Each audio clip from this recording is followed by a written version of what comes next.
Hello मेरे aspirant साथियों, स्वागत है आपका सिविल्स विद आनंद में। आज हम लोग बीपीएससी स्टेनोग्राफर का क्वेश्चन पेपर डिस्कस करेंगे जो 150 क्वेश्चंस का आया, जो कि बीपीएससी के सीएससी एग्ज़ाम में भी सेम पैटर्न से पूछा जाता है। मतलब 150 क्वेश्चन और 2 घंटे का टाइम आप लोग दिए होंगे तो पता होगा। तो इसमें जो 11/6/2026 यानी कि कल के दिन ही ये एग्ज़ाम हुआ है, तो इसके बारे में हम लोग समझेंगे कि आखिर क्या पैटर्न पूछा जा रहा है, पैटर्न क्या है एग्ज़ाम का। दूसरा, डिफ़िकल्टी लेवल क्या है, डिफ़िकल्टी लेवल क्या है। और तीसरा कि 72nd बीपीएससी के प्री को लेकर कैसे तैयार हो जाएं। ठीक है, तो इसको लेकर हम ये पेपर को डिस्कस करेंगे, काफ़ी फ्रूटफुल होगा। तो पूरा वीडियो को आप लोग देखिएगा, स्किप नहीं कीजिएगा, चीज़ों को समझिएगा।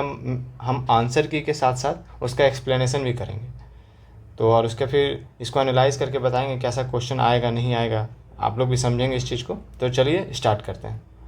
तो सबसे पहले हम इसका ब्रेकअप देख लेते हैं। जो 150 क्वेश्चन पूछा गया, तो उसमें आखिर क्वेश्चन का ब्रेकअप कैसा रहा। तो इसका पैटर्न अलग है, हमारा पैटर्न अलग है। बीपीएससी सीएससी का पैटर्न ये है कि आपका लगभग 10 मैथ्स का क्वेश्चन होता है, मैथ्स रीजनिंग मिला के। लेकिन इसमें क्या है कि 60 मैथ्स रीजनिंग मिला के, एप्टीट्यूड देखिए 46 है, मैथ्स है, क्वांट जिसको कहते हैं 14 है, तो टोटल मिला के 60 है। और बाकी जीएस जो है 90 क्वेश्चन भी काफ़ी है कि रिसेंट पूछा गया है, तो एक बार हम लोग एनालाइज कर लेंगे। तो ठीक है, तो अब स्टार्ट करते हैं। तो स्टार्ट करते हैं। रीजनिंग के कुछ क्वेश्चन है, जैसे कि अर्थ अगर सन से रिलेटेड है तो मून किससे रिलेट होगा। ऑब्वियस है अर्थ से होगा, क्योंकि अर्थ जो है सन के को रिवॉल्व करता है, उसके चारों ओर घूमता है। तो मून किसके चारों ओर घूमेगा, अर्थ के चारों ओर घूमेगा, तो अर्थ आंसर होगा। दूसरा है व्हेन एंड वेयर, मतलब कब और कहाँ। तो कब आपसे टाइम से पोजेस करता है, और वेयर प्लेस से करेगा, तो इसलिए प्लेस आंसर हो जाएगा। उसके बाद फ्लावर जो है किससे बना होता है, मेन चीज़ कंपोनेंट क्या है, पेटल। तो उसी तरह बुक किससे बना होता है, मेन कंपोनेंट क्या है, पेज, तो ये पेज आंसर हो जाएगा। उसका 6 का अगर 64 है, 64 किसका स्क्वायर है, 8 का स्क्वायर है। मतलब 6 + 2 का स्क्वायर क्या है, 8 का स्क्वायर 64 है। तो उसी तरह 11 है, तो 11 + 2 का स्क्वायर क्या हो जाएगा, 169। अब यहाँ पे ऑड वन आउट पूछा है, तो आपको आर्टिस्ट क्या है, एक पर्सन हो सकता है ना, एक पर्सन हो सकता है। बाकी पेंटिंग, कलर, ब्रश सब क्या है, नॉन लिविंग है। तो इसे नॉन लिविंग या फिर आर्टिस्ट के यूज करने वाली चीज़ें हैं, तो इसीलिए आर्टिस्ट हो जाएगा आंसर। उसका देखेंगे स्क्वायर शीट ऑफ पेपर है, अगर एक स्क्वायर शीट का पेपर है, ठीक है, इसको हम लोग एक फोल्ड किए, ठीक है, एक फोल्ड किए, तो अब ये बन गया ऐसे। अब फिर इसको एक फोल्ड और किए, तो अब बन गया ये ऐसा। तो अब बोल रहा है कि इसमें अगर एक छेद कर देंगे, मतलब एक पंच कर देंगे, होल को एक पंच कर देंगे, तो कह रहा है कि कितने होल्स बनेंगे, हाउ मेनी होल्स। तो हाउ मेनी होल्स कितना बनेंगे, इसको खोलेंगे तो 4 होल्स बनेंगे। हाँ, 4 होल्स बनेंगे, तो ये 4 हो जाएगा आंसर।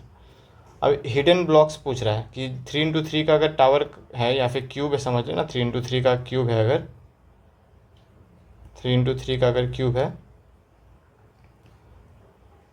3x3 का क्यूब है, ठीक है। तो अब इसमें बोल रहा है कि कितने हिडन बॉक्स बनेंगे। तो इसमें ना बीच में एक ही बॉक्स रहेगा जो कि दिखेगा नहीं, बाकी सारे बॉक्स आपको कुछ ना कुछ कोई साइड्स दिखेंगे ही दिखेंगे। किसी के 3 साइड दिखेंगे, किसी के 2 साइड, या किसी के 1 साइड दिखेंगे, लेकिन एक ही बॉक्स एकदम बीच में होगा जो दिखेगा ही नहीं कभी, तो उसका हिडन बॉक्स 1 हो जाएगा।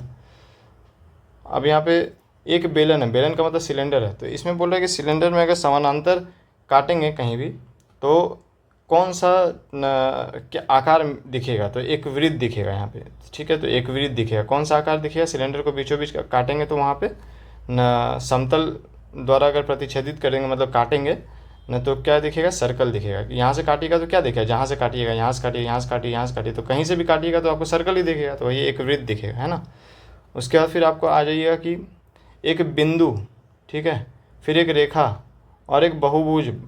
बिंदु, रेखा, बहुभुज का मतलब कोई भी पॉलीगॉन हो गया, ठीक है, पॉलीगॉन का उपयोग करके क्या बनता है, तो उसको साजिश कहते हैं। मतलब कि वेक्टर डेटा मॉडल होता है। वेक्टर डेटा मॉडल क्या यूज़ कर, मतलब इसको यूज होता है, किस में यूज होता है वेक्टर डेटा मॉडल, जीआईएस में, जोग्राफिकल इंडिकेशन सिस्टम जो होता है आपका, उसमें यूज होता है। ये कहाँ होता है आपको, स्पेस टेक्नोलॉजी वगैरह में यूज होता है जीआईएस, वो सब में यूज होता है। तो इसीलिए वेक्टर आंसर हो जाएगा, वेक्टर डेटा मॉडल या फिर साजिश, इन चीज़ों का यूज करता है, बिंदु, रेखा और पॉलीगॉन का। POLY पॉलीगॉन का, है ना। चलिए अब 10 नंबर पे आते हैं। तो कह रहा है कि स्थानिक क्षमता जो होते हैं उसमें से स्थानिक क्षमता का मुख्य घटक कौन है। तो मतलब कि स्पेशल एबिलिटी जो है वो उसका मुख्य कारण कौन कौन सा है। तो इसमें बहुत सारा मुख्य कारण है, spatial visualisation, mental rotation, spatial perception, spatial relation, spatial memory. तो इसमें से ये दोनों जो दिया हुआ है दोनों का दोनों सही हो जाएगा, तो बोथ A एंड B। अब कह रहा है कि जब आप एक पारदर्शी सिलेंडर को किनारे से देखते हैं, ठीक है, एक पारदर्शी सिलेंडर है, मान लीजिए ये सिलेंडर है आपका और इसको आप यहाँ से देख रहे हैं। हाँ, देखिए ये एक सिलेंडर है, इसको आप यहाँ से देख रहे हैं, आई बॉल है ये आपका, ठीक है, आई बॉल है। इससे आप अगर इसको देख रहे हैं तो आपको बोल रहा है कि कैसा आकार दिखेगा। तो कैसा आकार दिखेगा, गोल दिखेगा, यानी कि वृत्त दिखेगा।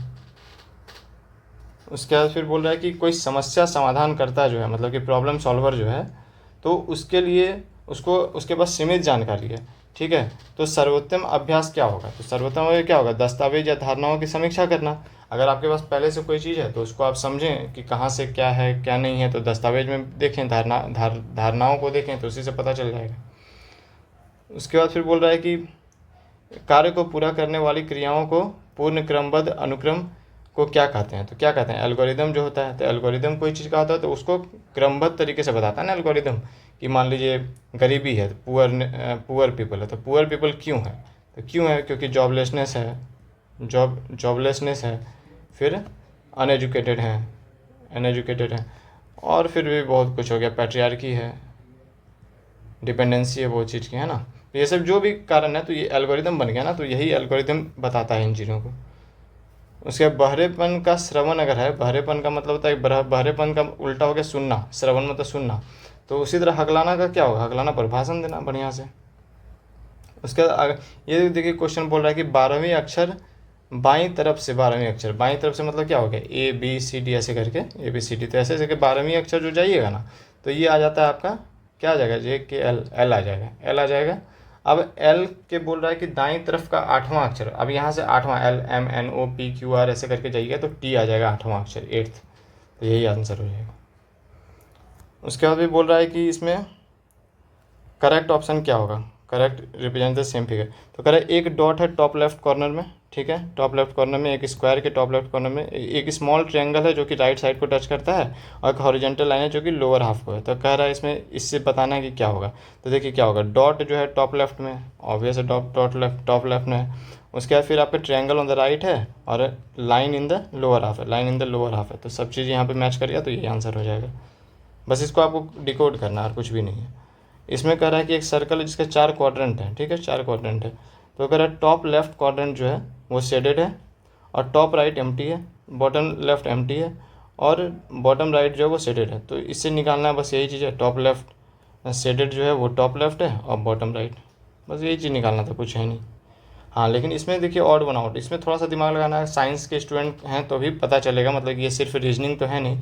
इसमें देखिए ऑक्सीजन है, नाइट्रोजन है, हाइड्रोजन है, लेकिन हीलियम ही है जो नोबल गैस है, नोबल गैस है, तो इसीलिए आंसर हीलियम हो जाएगा।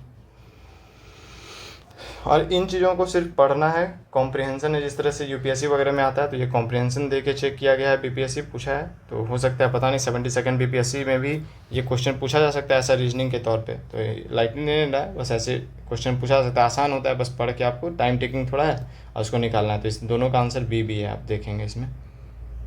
अब ब्लड रिलेशन पूछा है, तो P is the only daughter of Q ऐसे करके मैंने बनाया है, तो आप इसको देख सकते हैं। तो इसका क्या हो जाएगा answer, first cousin father's cousin, ठीक है। यहाँ पे फादर दे दिया है फादर्स कजन, लेकिन क्यू को मेंशन नहीं किया ये फादर है या मदर है, तो इसीलिए मदर्स कजन भी हो सकता था यहाँ पे और फादर्स कजन भी हो सकता था, जो भी है, लेकिन एक ही आंसर है ऐसा, तो यही आंसर हो जाएगा। और इसमें जो आंसर नेफ्यू हो जाएगा, आप देख लीजिएगा एक बार, मैंने यहाँ डायग्राम बना दिया है।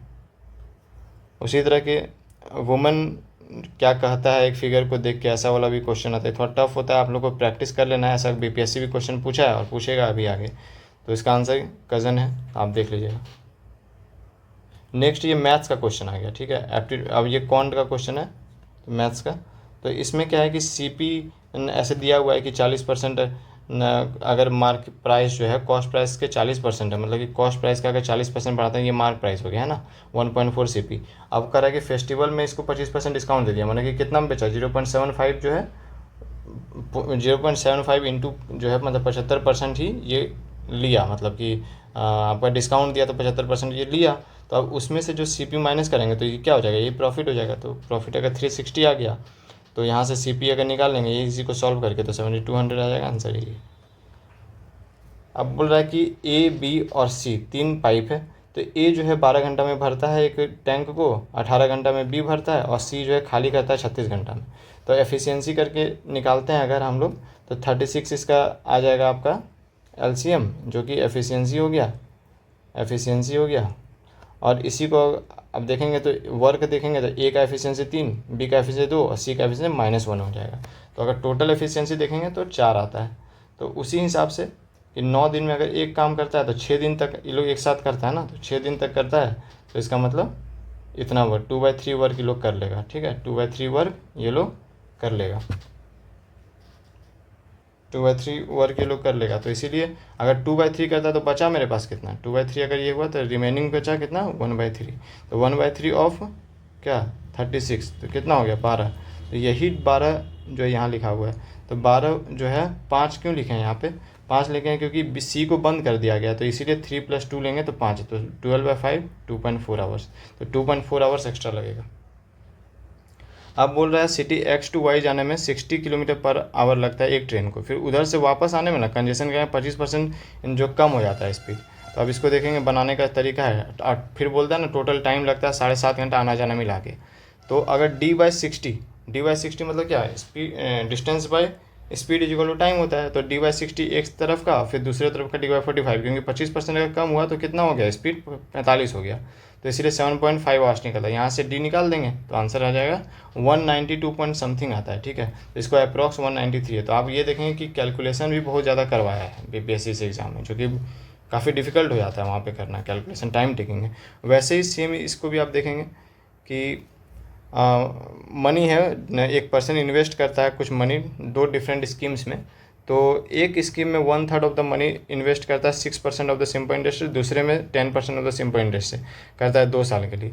तो उसमें से टोटल इंटरेस्ट मिलता है 4000। अब बोल रहा है कि टोटल अमाउंट कितना होगा, सिंपल है कि PRT/100 लगाएंगे और अमाउंट निकाल लेंगे। ठीक है, अमाउंट निकाल लेंगे, अमाउंट इज इक्वल टू यहाँ पे इससे सॉल्व करेंगे तो अमाउंट निकल जाएगा। तो यहाँ पे ए जो है 23,100 जो आया है, तो ये भी आपका अप्रॉक्स में ही है, 230 फिर समथिंग आता है 9 करके, ऐसे करके कुछ भी। तो ये मतलब अप्रॉक्स आता है। आपको देखिएगा यहाँ पे कैलकुलेटिव बहुत हो जा रहा है, देखते हैं चीज़ों को कैलकुलेटिव बना दिया जा रहा है।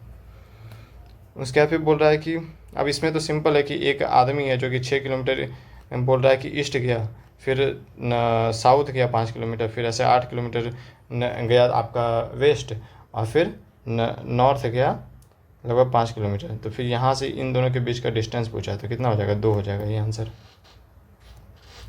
अब यहाँ पे बोल रहा है कि नॉट बोल रहा है ना, कि ऑड वन आउट बोलना है, not belong to the other 3। Odd one out hypothesis का मतलब क्या, हम लोग सोच के रखे हैं, इन्फ्रेंस का क्या है ये भी सोचा हुआ चीज़ है, एजम्पशन का क्या है ये भी सोचा हुआ चीज़ है, लेकिन ऑब्जर्वेशन जो है ये डेटा ड्रिवन है, डेटा ड्रिवन है। तो इसीलिए आंसर यही हो जाएगा ऑड। अब इसमें देखिए थोड़ा सा कंट्रोवर्शियल क्वेश्चन हो गया, क्योंकि एक इस क्वेश्चन का आंसर थोड़ा सा कंट्रोवर्शियल है। देखेंगे आप, स्क्वायर है, अब इसे बोल रहा है कि स्मॉल सर्कल है कि ईच ऑफ द 4 कॉर्नर्स में, ठीक है, ईच ऑफ द 4 कॉर्नर्स में। उसका ट्रायंगल है जिसमें स्मॉल सर्कल है मिड पॉइंट ऑफ इस साइड, मिड पॉइंट ऑफ इस साइड ये हो गया। ठीक है, पेंटागन है जिसमें से स्मॉल सर्कल है ईच वर्टेक्स में। उसके बाद बोल रहा है हेक्सागन है जो कि स्मॉल सर्कल है मिड पॉइंट ऑफ इस साइड। तो इसमें से ये और ये लगभग सेम है ना, ये और ये सेम है और ये सेम है। तो इसीलिए हम इसमें से ऑड वन आउट नहीं कर पा रहे हैं, तो ये क्वेश्चन थोड़ा कंट्रोवर्शियल है। उसके बाद फिर अब इसमें देखेंगे आप तो क्या हो जाएगा आंसर। तो ये 2 से 6 बना, 6 से 12 बना, 12 से 20 बनता है, हाँ ऐसे करके जा रहा था। मतलब कि कितना का इंक्रीमेंट हो रहा है, 4 का, उसके बाद 6 का, उसके बाद 8 का, 12 10 का, फिर 12 का, अब कितना का होगा 14 का होगा, तो 56 आंसर हो जाएगा।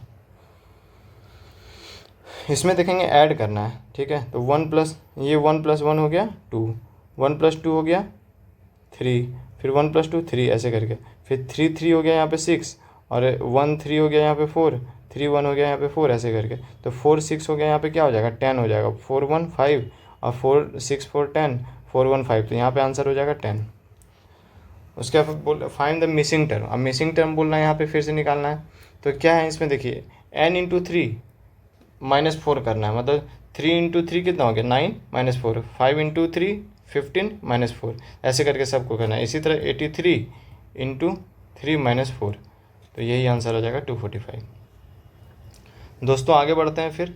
अब 34 नंबर में है कि अब इसमें देखेंगे 1 1 2 3 ऐसे करके जा रहा है। तो ये कैसे हो रहा है, इस पैटर्न को पकड़ेंगे। 1 + 1 2, 2 + 1 2 + 1 3, और 2 + 3 5, 5 + 8 13, तो सीधे 13 + 21 कितना हो जाएगा 34, यही आंसर है। इसे मैट्रिक्स अब एक दिया हुआ है। मैट्रिक्स का मतलब क्या होता है, कि स्क्वायर होता है, समझे, ऐसे स्क्वायर होता है और उसमें ऐसे करके बनाया रहता है, तो जो कि इक्वल पार्ट में डिवाइडेड रहता है, हॉरिजॉन्टल और वर्टिकल। तो इसमें मान लीजिए ऐसा है कुछ, या फिर एक ऐसे ऐसे भी हो सकता है, माने एक ज़्यादा भी हो सकता है, लेकिन स्क्वायर में वर्टिकल और हॉरिजॉन्टल डिवीज़न जो है वो सेम रहेगा।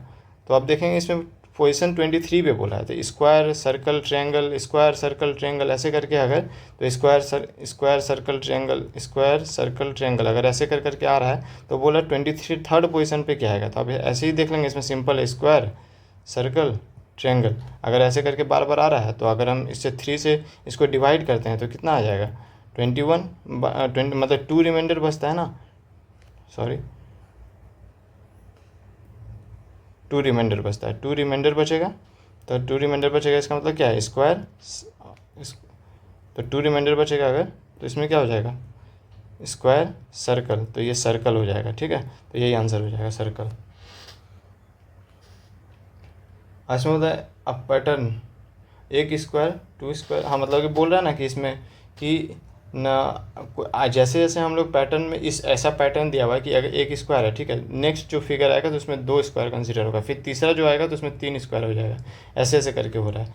तो इसमें बोल रहा है कि न पहला जो स्क्वायर का पेरीमीटर जो है 4 है, तो दूसरा स्क्वायर जैसे भी जुड़ता है ना इसके ऊपर, तो इसका 8 पेरीमीटर थोड़ा एक्स्ट्रा जुड़ जाता है। फिर आएगा तो दूसरा तीसरा वाला आएगा तो उसमें भी 8 पेरीमीटर इसका और ज़्यादा हो जाता है। तो ऐसे करके बोल रहा है, तो कितना टोटल पेरीमीटर हो जाएगा ऑल द स्क्वायर्स का, ऑल स्क्वायर्स का कितना पेरीमीटर हो जाएगा। तो पहला 4 है तो दूसरा का 4 + 8, फिर 4 + 8 + 8, 4 + 8 + 8, ऐसे करके इससे सबको ऐड कर देंगे तो 100 आंसर आ जाएगा। इसमें भी एक पूछ रहा है, तो न इसका पैटर्न क्या बनेगा, तो यहाँ हो जाएगा आपका कलर्ड अनकलर्ड, कलर अनकलर, कलर अनकलर, तो आगे क्या आ जाएगा कलर्ड, तो कलर्ड यहाँ है और यहाँ है, तो इन दोनों में से एक होगा। अब उसका देखेंगे, ये इस ट्रायंगल आप देखेंगे सीधा सीधा उल्टा उल्टा सीधा सीधा फिर उल्टा हो जाएगा, तो ये उल्टा है, तो एक ही जगह ऐसा है आंसर उल्टा वाला इन दोनों में, तो यही आंसर हो जाएगा।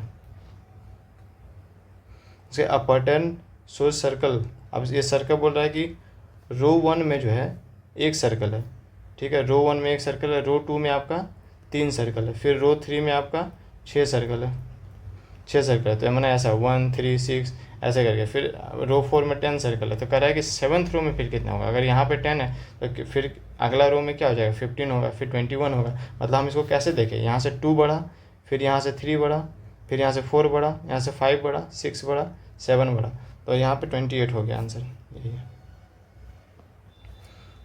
अब अगर देखेंगे इसमें दोस्तों 39 में, तो आप देखेंगे उल्टा चल रहा है ना, ए टू जेड गया फिर जेड टू ए, तो एक दूसरे को ये बता दिया या डायरेक्ट बता दिया, आपको खोजने की भी ज़रूरत नहीं है। तो एग्ज़ाम को ऐसे ही कोडेड किया है, तो उसी तरह रिजल्ट को कोड क्या करेगा, तो आप यहाँ से भी देख के सीधा सीधी बता सकते हैं।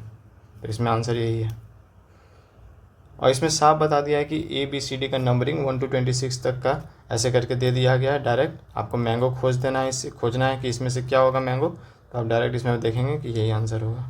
आसान क्वेश्चन है।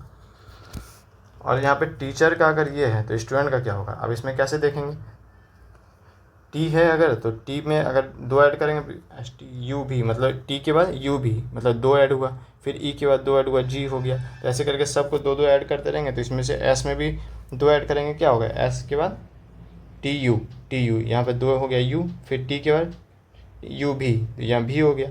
उसी तरह यू का ऐसे करके आप 2 2 ऐड करते रहेंगे, +2 करेंगे सारे में, तो आपको ये मिल जाएगा। अगर बोल रहा क्लॉक को ऐसे लिखें तो फ्लेम को क्या लिखेंगे, इसमें भी वही चीज़ है, 2 ऐड करना है सब में, सब में 2 2 ऐड करना है, +2 कर दीजिएगा, इसमें भी सारा +2 कीजिएगा, तो ये आंसर आ जाएगा। ठीक है दोस्तों, अब हम लोग देखते हैं 43 में। तो इसमें ये सारा कोड दिया हुआ है, तो ये सारा कोड इससे आपको देखना है, और इसमें बोल रहा है कि ये सारा कोड को देख के आपका क्या बनेगा, तो क्या बनेगा, कौन सा वर्ड बनेगा। तो आप इसमें अगर मिलाएंगे ना, तो आप 3 ही को मिलाइएगा, 1 2 3, RAI है, 4 को मिलाइएगा, RAI सब में है, तो दोनों में, तो आप 4 को मिलाइएगा, तो इससे आपको ये आंसर मिल जाएगा। देखिए ऐसा क्वेश्चन जो आता है टाकिना, तो ये टाकिना जो आया हुआ है, इसका मतलब ये नहीं है कि आप सेम सीक्वेंस में दिया हुआ है, सीक्वेंस इसका चेंज भी हो सकता है, उल्टा पुल्टा सीक्वेंस भी हो सकता है ना, कुछ भी सीक्वेंस हो सकता है।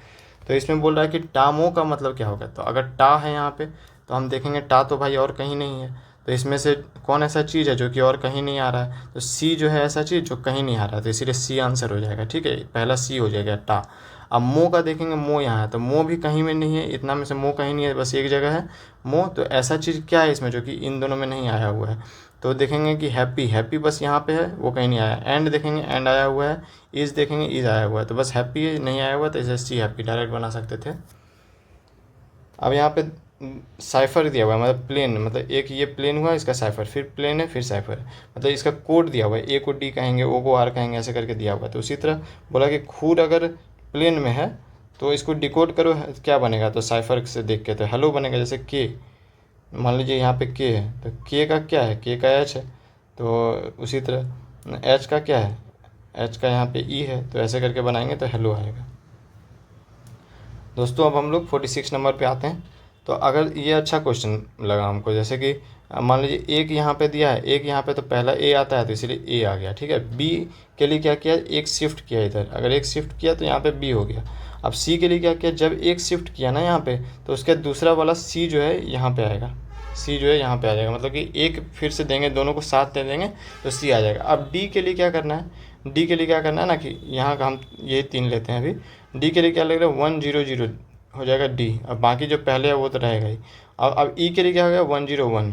ठीक है, तो ये हो गया ई के लिए। अब एफ़ के लिए क्या हो जाएगा, एफ़ के लिए यहाँ पे 3 0 छोड़ेंगे, 1 2 3 1, और ये हो जाएगा एफ़।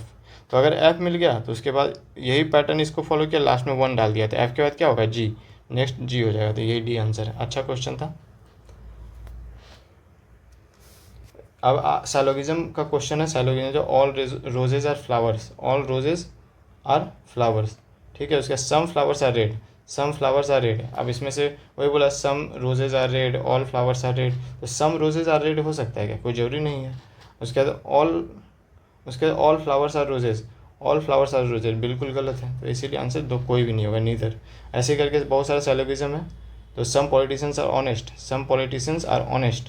अब उसके बाद no honest person is corrupt, no honest person जो बोल रहा है, जितना भी ऑनेस्ट पर्सन है कोई भी करप्ट नहीं है, तो भाई यहाँ पे आ जाएगा पॉलिटिशियन हो सकता है करप्ट। तो ये बोले some politician are not corrupt, some politician not corrupt, बिल्कुल सही है। ऑल पॉलिटिशियन ऑनेस्ट, ये तो बिल्कुल गलत हो गया ना, ऑल पॉलिटिशियन कहाँ दिया होगा ऑनेस्ट है, तो इसलिए सिर्फ कंक्लूजन 1 फॉलो करेगा भाई। अब हम लोग 49 में देखेंगे, फिर से साइलोगिज्म का क्वेश्चन है, तो आप देख लीजिए साइलोगिज्म का क्वेश्चन वैसे ही सेम टाइप का दिया हुआ है। फिर से इधर 15 इसका एक ही होगा, कंक्लूजन 1, कंक्लूजन 2 गलत है। उसी तरह इसको भी देखिएगा, मैंने फिगर बना दिया, आप फिगर देख सकते हैं अच्छे से, तो यहाँ भी इसका भी आंसर हो जाएगा ओनली 2 फॉलोज। अब देखेंगे हम लोग करेक्टली मैच्ड क्या। अब आ गए हम लोग जीएस, यहाँ से 51 से आपका जीएस स्टार्ट हो जाता है दोस्तों। अब हम लोग देखेंगे कि अब इसमें क्या पूछा है कि करेक्टली मैच्ड क्या है, तो सहारा क्या हो, एक डेजर्ट है, तो यहाँ पे क्या बोला, रेन फॉरेस्ट, तो ये तो बिल्कुल गलत हो गया ना। अमेजोन बेसिन कहाँ पे पाया जाता है, ये पाया जाता है ब्राज़ील में, ब्राज़ील में पाया जाता है। तो यहाँ पे इक्वेटोरियल, जो इक्वेटर में होता है, तो इक्वेटोरियल फॉरेस्ट बिल्कुल करेक्ट है, यहीं पे मिल गया हमको। तुंद्रा आपका हो गया, फिर बर्फीला स्थान, पैम्पास जो हो गया वो पोलर में कहाँ से होगा, ये तो आपका क्या कहते हैं सब ट्रॉपिकल रीजन में होता है, तो सब ट्रॉपिकल रीजन में, तो इसीलिए आपका आंसर यही हो जाएगा अमेजोन बेसिन। बोल रहा है कि कोरल रीफ के लिए सबसे फेवर्ड कंडीशन क्या होगा, तो क्या होगा, वार्म होना चाहिए थोड़ा, 20 से 30 डिग्री सेल्सियस में होना चाहिए, सैलो होना चाहिए, बहुत ज़्यादा डीप भी नहीं होना चाहिए, सैलो होना चाहिए। एक डीप सी कोरल एक अलग होता है, लेकिन यहाँ पे नॉर्मल कोरल जो होता है, जैसे कि लक्षद्वीप वगैरह में अटॉल जो बन रहा है, तो उसके लिए मेनली हम पूछा है। या फिर क्वींस बीच जो आपका ऑस्ट्रेलिया में है, तो उसके लिए क्वींसलैंड बीच जो है तो सैलो होना चाहिए, क्लियर वाटर होना चाहिए, वार्म होना चाहिए और वेल लीड मरीन वाटर होना चाहिए, ठीक है, यही सब कंडीशन है। उसके बोल रहा है कि वेस्टर्न मार्जिन कॉन्टिनेंट पे सब ट्रॉपिकल बेल्ट है, डेजर्ट कंडीशन होता है, ठीक है, सब वेस्टर्न मार्जिन पे डेजर्ट कंडीशन होता है। जैसे कि मान लीजिए ये है आपका इक्वेटर हो गया और ये साउदर्न हो गया, तो यहाँ पे आप देखते होंगे कोल्ड विंड आता है, तो ये पेरिवियन कोस्ट पे ना डेजर्ट बनता है ना डेजर्ट लाइक कंडीशन बनता है। तो वही बोल रहा है कि यहाँ पे कोल्ड ओशन करंट आता है और डिसेंडिंग एयर होता है सब ट्रॉपिकल हाई प्रेशर बेल्ट पे। तो ये दोनों दोस्तों सही है। तो असर्सन जो है वो रीज़न जो है वो करेक्ट एक्सप्लेनेशन ऑफ असर्सन है, तो इसलिए ये आंसर हो जाएगा ए नंबर। ऐसा क्वेश्चन जो है दोस्तों वो यूपीएससी भी पूछ चुका है 2 बार अपने पीवाईक्यू में, 2-3 बार, तो आप देख लेंगे इसको भी। अच्छा क्वेश्चन था, ये कॉन्सेप्चुअल है। अब ये कुछ टर्म्स है, लैंडफॉर्म्स के कुछ टर्म्स है ज्योग्राफी के, उसको देखते हैं। तो जॉर्ड जो है वो आपका ग्लेशियल लैंडफॉर्म है, डेल्टा रिवर डिपोजिशन है, यारदंग जो है वो आपका विंड इरोजन के लिए है और अटॉल जो है कोरल ग्रोथ के लिए। तो ये सारा आपका हो गया आंसर, ए का 1 2 3 4 ऐसे डायरेक्ट है। अब इसमें बोल रहा है कि नॉर्थ टू साउथ सजाना है आपको, तो ये बहुत आसान क्वेश्चन है। हिमालय आएगा, फिर नॉर्दर्न प्लेन, पेनिनसुला और उसके बाद फिर कोस्टल प्लेन, ठीक है, तो ये आसान क्वेश्चन था। अब हम लोग देखेंगे कि बोल रहा है कि ब्लैक सॉइल इन इंडिया जो है कैसे बनाया था। बेसाल्टिक लावा रॉक्स जो है वो कहाँ है, डेक्कन में है, डेक्कन में है ना मतलब ब्लैक सॉइल, तो बेसाल्टिक लावा रॉक से बना था। तो ये हमारा जो है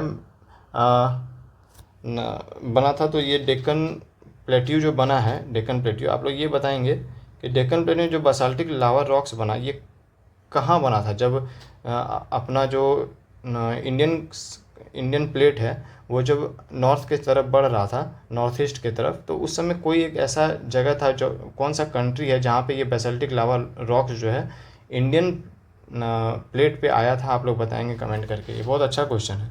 कौन सा वो कंट्री था जहाँ पे ऐसा हुआ है कि बेसाल्टिक लावा रॉक्स जो है वहाँ पे आया था वोल्केनिक एक्टिविटीज़ के द्वारा। अब 57 में पहुँचते हैं।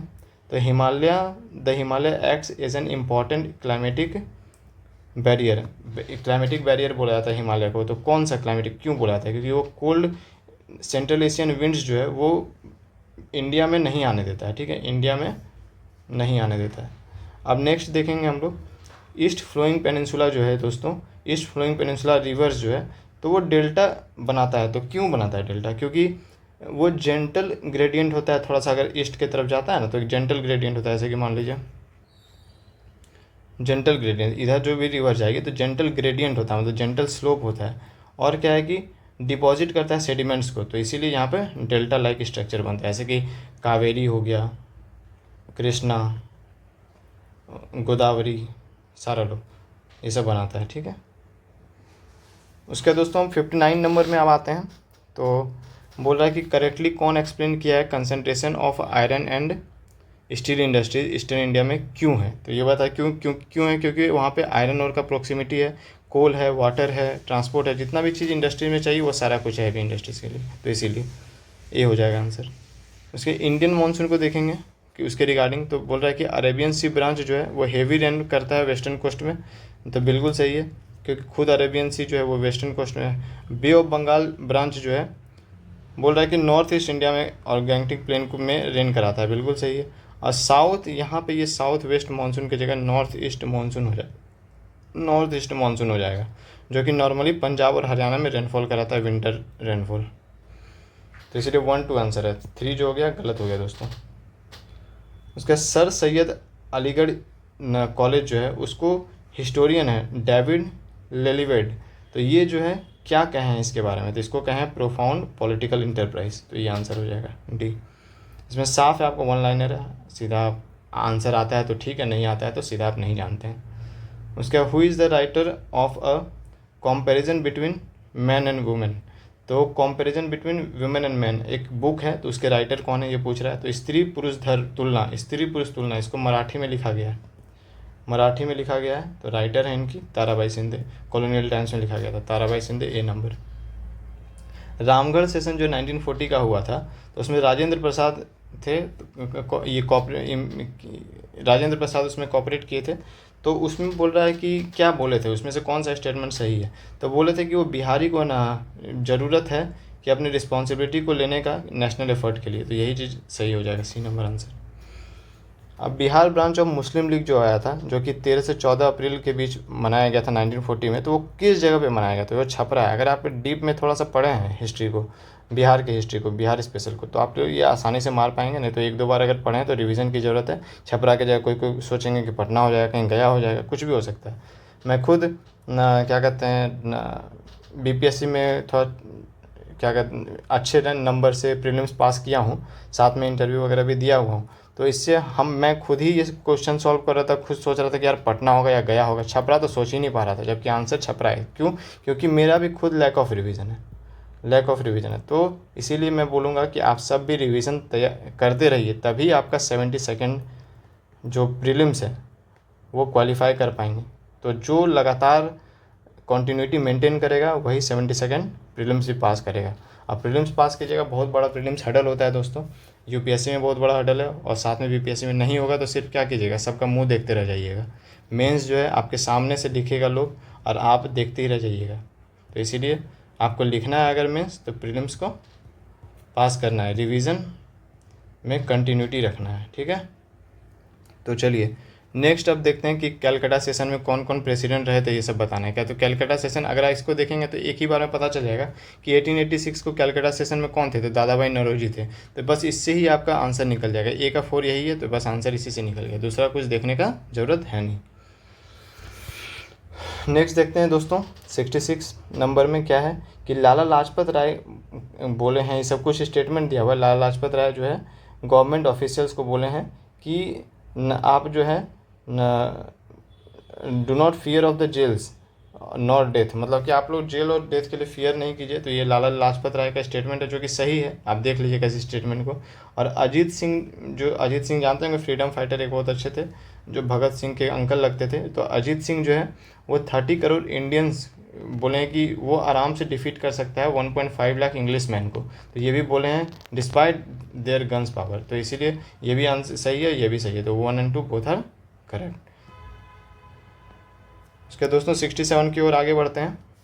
तो नेक्स्ट देखें क्रोनोलॉजिकल ऑर्डर पूछा है। तो पंजाब लैंड एलिनेशन एक्ट जो है वो 1900 में आया था, मैंने ईयर लिख दिया है। बंगाल इंडिगो कल्टीवेशन रिवोल्ट जो है 1859 में आया है। डेक्कन राइट जो है 1875 में आया है। संथाल रेबेलियन 1855 में आया है। इसको आप सजा देंगे तो यही आंसर हो जाएगा। एक्ट ऑफ 1919 को क्या बोलते हैं? गवर्नमेंट ऑफ इंडिया एक्ट 1919, और इसका और क्या क्या नाम है आप कमेंट सेक्शन में बोलेंगे। कमेंट सेक्शन में इसको बताना है कि 1919 एक्ट को और क्या बोला जाता है। तो इसके बारे में कुछ स्टेटमेंट है, बोल रहा है कौन सही है नहीं है। तो इसमें बोला बाई कैमरा लेजिस्लेशन सेंटर में लाया गया था, बिल्कुल सही है। फिर upper house, council of state, lower house, legislative assembly लाया गया था, ये भी सारा सही है। आप देखिएगा सही है। ये 60 मेंबर, ये बहुत फैक्चुअल है, तो ये भी सही है आपका स्टेटमेंट। 60 मेंबर्स थे, जिसमें से 34 इलेक्टेड और 26 नॉमिनेटेड थे। मैं जल्दी थोड़ा करा रहा हूँ दोस्तों, नहीं तो वीडियो थोड़ा लंबा हो जाएगा, इसलिए थोड़ा सा आप देख लीजिएगा फैक्ट के चीज़ों को। 4th नंबर यहाँ पे गलती है, क्योंकि यहाँ पे 100 नहीं 104 आपके टोटल ये थे आपके इलेक्टेड मेंबर थे लेजिस्लेटिव असेंबली में। टोटल 145 मेंबर थे, 135 नहीं 145 थे, और 104 थे आपके इलेक्टेड, बाकी रेस्ट नॉमिनेटेड थे। तो यही गलत हो गया, बाकी 1 2 3 सही है। ये पूरा फैक्ट बेस्ड है, इसमें कुछ समझाने का है नहीं, आप अच्छे से देख लीजिएगा इसको। और इसमें बोला कि असर्शन रीजन है, तो political situation in India during 1880s was consider one of the most dangerous. ठीक है, एक स्टेटमेंट है, बोल रहा है कि one of the most dangerous था भाई 1880 का। तो क्यों था इसके बारे में रीज़न देखते हैं। तो series of expensive foreign policy decision जो था वो 1885 में जो आया था, बहुत सारा फॉरेन पॉलिसी डिसीजन था 1885 में, जिसके कारण जो है कि बोला जाता है कि 1880s जो है one of the most dangerous था सिंस 1857। तो उसमें 1885 में क्या क्या आया गया था, तो हम लोग ये देखेंगे। 3rd एंग्लो बर्मीज वार हुआ था। दूसरा मिलिट्री एक्सपेंडिचर होता है नॉर्थ वेस्ट फ्रंटियर प्रोविंस में, मतलब पाकिस्तान वाला जो एरिया है उधर। तो ये सब के कारण थोड़ा सा अनसर्टेनिटी बनी हुई थी, तो जिसके कारण ये था, मतलब कि डेंजरस माना जाता था। तो इसीलिए दोनों सही है, वो टाइम पीरियड 1880s वाला, और दोनों एक्सप्लेन भी कर रहा है। ठीक है, तो इसीलिए ये आंसर हो जाएगा ये नंबर। अब हम देखेंगे 70 में क्या है कि स्ट्राइक्स ऑफ वर्कर बहुत जगह दिया गया। अब ये याद रखना ना काफ़ी डिफिकल्ट होता है, बहुत फैक्चुअल है। तो वर्कर से खड़गपुर लोकोमोटिव्स जो बोल रहा है कि वो 1927 में अगेंस्ट द लो वेजेस गए थे। फिर लिलुआ रेल वर्कशॉप में क्या हुआ था, स्ट्राइक जो हुआ था तो जुलाई इतना में हुआ था, जनवरी टू जुलाई इतना में। उसके बाद फिर जूट मिल इन चेंगेल बौरिया और इसमें जो हुआ था, तो ये एक डेट भी दे दिया, ईयर भी दे दिया है। फिर इसमें भी ऐसे बॉम्बे टेक्सटाइल वर्कर्स फिर इतना में किए थे स्ट्राइक। तो ये सब सारा कुछ बहुत फैक्चुअल है। तो इतना फैक्चुअल है तो ये काफ़ी टफ क्वेश्चन हो जा रहा है। तो इसमें ऐसे क्वेश्चंस में क्या करते हैं ना दोस्तों, जब इतना टफ क्वेश्चन बनाया था तो जनरली क्या देखा जाता है कि सारा ऑप्शन सही हो जाता है। ठीक है, सारा ऑप्शन सही हो जाता है। तो इसीलिए कभी कभी अगर बहुत टफ क्वेश्चन आ जाए तो इसमें सारा ऑप्शन को आप सही मार सकते हैं। तो ये आप एक तरह से भगवान भरोसे जा रहे हैं, बट मैंने देखा है, काफ़ी एग्जाम्स दिया है मैंने, तो देखा है कि ये सही हो जाता है। एक तरह से ट्रिक आप इसको मान सकते हैं। नेक्स्ट 71 देखते हैं साथियों। तो कम्युनिटी डेवलपमेंट प्रोग्राम जब आया था 1952 में आया, उससे क्वेश्चन है। तो उससे क्वेश्चन ये है कि बोल रहा है कि इसको सबसे पहले जो लॉन्च किया गया था तो कितने डेवलपमेंट ब्लॉक्स में किया गया था, तो 55 आंसर इसका। फैक्ट है सीधा। बोल रहा है कम्युनिटी डेवलपमेंट प्रोग्राम्स जो हुआ था तो वो व्हाट रिस्क क्या था उसमें, आइडेंटिफाई क्या रिस्क किया गया था कम्युनिटी डेवलपमेंट प्रोग्राम, तो वही कास्ट और क्लास बायस देखा गया था उसमें बहुत ज़्यादा है, कास्ट और क्लास बायस दोस्तों। ठीक है, ये देख लीजिएगा, कास्ट और क्लास बायस था। ऑब्वियस है कि पुराने समय में क्या था कि सोशल चेंज कम था, तो कास्ट का बहुत ज़्यादा इन्फ्लुएंस था, क्लास का बहुत ज़्यादा इन्फ्लुएंस था। तो वही कम्युनिटी डेवलपमेंट प्रोग्राम में 1952 में जो स्टार्ट हुआ था तो वह देखा गया था। बोल रहा कि पंचायती राज इंस्टीट्यूशन जो हुआ था तो उसमें से फर्स्ट टू इस्टेब्लिश कौन सा स्टेट था जो पहले इस्टेब्लिश, 1959 में राजस्थान पहले किया, उसके बाद आंध्र प्रदेश किया था। ठीक है, उसके बोल रहा है कि कौन सा कमेटी जो है 2 टियर पंचायती राज सिस्टम दिया था, तो अशोक मेहता कमेटी थे, 1977 में आए थे, तो वही दिए थे 2 टियर। ठीक है, अब बाकी जनरली आपका 3 टियर है, देखिए जैसे बलवंत राय मेहता है ये 3 टियर थे, बाकी गडगिल कमेटी है, गुहा, उसका फिर GV राव कमेटी है, सब आपका 3 टियर ही दिए हैं। नेक्स्ट 75 में चलते हैं दोस्तों।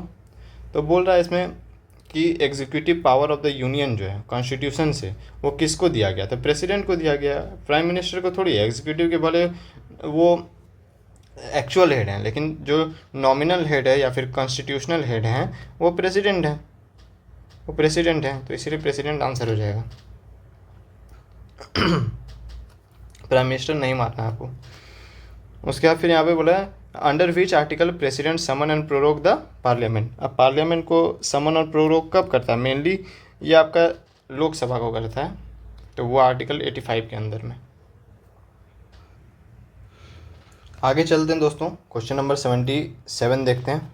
तो इसमें बोला गया है which house has the power to decide whether a bill is money bill और नॉट। यहाँ हाउस दे दिया, जबकि हाउस तो होता ही नहीं है, स्पीकर ऑफ लोकसभा आंसर है इसका। ठीक है, स्पीकर एक पोस्ट है। उसके बाद बोल रहा है कि स्पेशल पावर ऑफ राज्यसभा किसके अंदर में, तो स्पेशल पावर राज्यसभा क्या है, 249 के अंदर में, बिल्कुल सही है। स्टेट लिस्ट पे 2/3 मेजोरिटी से कभी कभी राज्यसभा बना सकता है अपना क्या कहते हैं, मतलब उस स्टेट लिस्ट को अपने अंडर में ले सकता है 2/3 मेजोरिटी। कभी जब स्टेट जो है वो खुद से अच्छे काम नहीं करे तो उसमें उस कंडीशन में राज्यसभा उसको अपने अंडर ले सकता है 2/3 मेजोरिटी से पास करा के। ठीक है, तो ये स्पेशल पावर हो गया। दूसरा 312 के अंदर में ऑल इंडिया सर्विसेज वो ला सकता है राज्यसभा, तो ये भी सही है। कॉन्स्टिट्यूशनल अमेंडमेंट जो लोकसभा राज्यसभा दोनों ला सकता है, तो ये गलत हो गया और स्पेशल नहीं हुआ राज्यसभा का पावर। और 75 जो रिस्पॉन्सिबिलिटी काउंसिल ऑफ मिनिस्टर, तो ये भी नहीं होगा, तो इसीलिए 1 और 2 जस्ट आंसर होगा, तो यही आंसर है। ठीक है, नेक्स्ट 79 में तो इसमें बोल रहा है कि ये सारा सही है, आप नॉर्मल है कि ये कॉन्स्टिट्यूशन से आप देख सकते हैं आर्टिकल। 153 जो है वो गवर्नर ऑफिस है, 154 executive power of the state है, 155 जो अपॉइंटमेंट ऑफ गवर्नर है, 156 टर्म ऑफ द गवर्नर है, तो इसीलिए ऑल ऑफ द अबव सही हो गया। नेक्स्ट देखेंगे सुप्रीम कोर्ट का आर्टिकल है, देखिए इसमें भी ऑल ऑफ द अबव सही है, मतलब जितना भी आर्टिकल ऐसे पूछा है ना, फैक्ट जितना है तो सब में आपको सही कर दिया है, देख रहे हैं, ये भी ऑल ऑफ द अबव, ये भी ऑल ऑफ द अबव, ये भी सुप्रीम कोर्ट का पूरा आर्टिकल है, आप देख लेंगे एक बार, नॉर्मल है, सब सही है। ठीक है, 80 हो गया दोस्तों। अब 81 में आते हैं। तो इकोनॉमिक सर्वे ऑफ बिहार में देखेंगे, ये देखिए थोड़ा डीप पूछा है, इकोनॉमिक सर्वे ऑफ बिहार जो हुआ है तो इसमें बोला है कि पास्ट 3 ईयर्स से बिहार का इकोनॉमिक ग्रोथ जो है वो इंडिया की GDP ग्रोथ से ज़्यादा है और करंट प्राइस और कांस्टेंट प्राइस दोनों में, तो ये बिल्कुल सही है। बिहार का इकोनॉमिक ग्रोथ जो है अभी भी ज़्यादा है। बिहार भले गरीब राज्य है लेकिन इकोनॉमिकली ये बहुत साउंड है, मतलब कि दिखा रहा है कि वो प्रोग्रेस कर रहा है। तो धीरे भले प्रोग्रेस कर रहा है, आगे आने वाले समय में बिहार जो है थोड़ा अच्छा हो जाएगा। तो ये दिखाता है इंडिया के एवरेज से हम लोग आगे बढ़ रहे हैं, आगे बढ़ रहे हैं। ठीक है। एट कांस्टेंट न प्राइस, मतलब कांस्टेंट प्राइस का मतलब 2011-12 को बेस लेवल माना गया है। तो 2011-12 में देखा जाएगा तो बिहार से economy is estimated to achieve 8.6% of the growth in 24-25, जो कि एक्सीड कर रहा है इंडिया का 6.5% से, और ये डेटा बिल्कुल सही है। ठीक है, तो इसीलिए ये आंसर हो जाएगा, बहुत सही है। अब बिहार का इकोनॉमिक सर्वे से फिर क्वेश्चन है, तो बोल रहा है कि कांस्टेंट प्राइस पे प्राइमरी सेकेंडरी और टर्सरी लेवल पे कांस्टेंट प्राइस यहाँ दे दिया। ठीक है, अगर करंट प्राइस देता तो आंसर कुछ डिफरेंट हो जाता है, यहाँ देखिए डिफरेंट हो जाता आंसर, लेकिन कांस्टेंट प्राइस दे दिया तो इसलिए आंसर हो जाएगा पहले टर्सरी फिर सेकेंडरी फिर प्राइमरी। तो ये 3-2-1 ये आंसर है, बी नंबर। नेक्स्ट 83 देखते हैं। तो अब बोला कि फिजिकल डेफिसिट ऑफ बिहार के बारे में पूछा गया है दोस्तों। तो फिजिकल डेफिसिट जो है 26-27 में बोल रहा है कि 3% ऑफ द GSDP टारगेट किया गया है। ठीक है, 3%, और ये बिल्कुल सही है, 3% of the GSDP he target किया गया है, जो कि लोअर है पिछले बार के 4.2% से। ठीक है, तो ये नंबर 1 नंबर बिल्कुल करेक्ट है। दूसरा देखेंगे, बोल रहा है कि फिजिकल डेफिसिट जो परमिट है वो 3.5% GSDP, तो ये गलत है, ये 3% है हमेशा। FRBMA एक्ट में भी आप देखेंगे, तो इसीलिए आंसर इसका ए सिर्फ होगा, बी गलत है। 84 नंबर में देखते हैं। तो 7 निश्चय 3 को बोल रहा है कि किस टाइम पीरियड के लिए, तो ये 2025 से 30 के बीच है। आप 7 निश्चय 3 जो है वो आप अच्छे से रट लेंगे और इससे एग्ज़ाम में क्वेश्चन आने की संभावना है। अब बहुत अच्छा, आप मेंस में भी इसको लिख सकते हैं, इसलिए 7 निश्चय आपके मुंह पे होना चाहिए। मुख्यमंत्री महिला रोजगार योजना जो 2025 में आया था, इलेक्शन के पहले आया था, ये आपको पता ही होगा। तो इसको बहुत बार फ्रीबीज भी कहा जाता है, बट फिर भी ठीक है, अब इसको फ्रीबीज बोलिए या जो बोलिए, लेकिन भाई काम तो आया महिलाओं के। तो अब उसमें बोल रहा है कि करेक्ट कौन सा है, तो अब इसमें करेक्ट कौन सा आपको ये ढूंढना है। तो इसमें दिख रहा है कि पहला जो बोल रहा है कि सेल्फ एम्प्लॉयमेंट और लाइवलीहुड अपॉर्चुनिटी वुमेन को प्रोवाइड करता है, बिल्कुल सही है। दूसरा है फाइनेंशियल सपोर्ट देता है वुमेन को, ईच फैमिली के एक वुमेन को सपोर्ट करता है, ये भी सही है। बोला कि 10,000 इनिशियल और 1.56 करोड़ वुमेन को दिया जा चुका है, तो ये आपका डेटा है बजट में पेश किया हुआ, तो ये बजट का ही डेटा है, ये दिया हुआ है, तो ये सही है। तीसरा बोला कि 5 लाख रुपये प्रोवाइड करता है, भाई 5 लाख कहाँ है, इसका तो आंसर 2 लाख है ना, 2 लाख है, तो इसीलिए सीधा 4 काटेंगे आप और 1 2 3 आंसर हो गया। नेक्स्ट चलेंगे, national planning committee. National planning committee जो कॉलोनियल टाइम से बना गया था, उसमें वो क्या रिकमेंडेशन दिया था, तो इसके लिए आप देखेंगे तो ये थोड़ा सा टफ क्वेश्चन हो जाता है, अगर आप नहीं जानेंगे तो मुश्किल हो जाएगा ये करना। तो सिंपल है, देखिएगा कि इंडस्ट्रीज़ और services, mineral resources, public utility सबको बोला था कि स्टेट के कंट्रोल में होना चाहिए था। ठीक है।